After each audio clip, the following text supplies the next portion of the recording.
வெற்றி நிச்சயம். அனைத்து தகுதி தேர்வுகளிலும் எளிமையாக வெற்றி பெற TNPSC, TRB, TET, police examination. எதுகை என்றால் என்ன?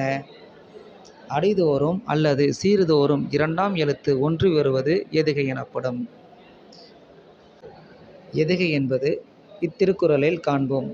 நன்றி மறப்பது நன்றன்று, நன்றல்லது அன்றே மறப்பது நன்று.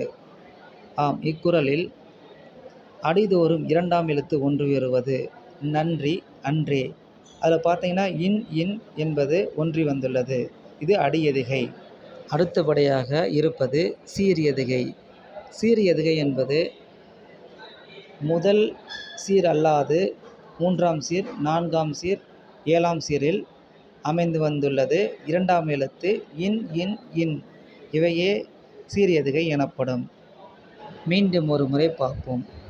அடி எதுகை என்பது ஒவ்வொரு அடியிலும் முதல் சீரில் இரண்டாம் எழுத்து ஒன்று வருவது அடி எதுகை.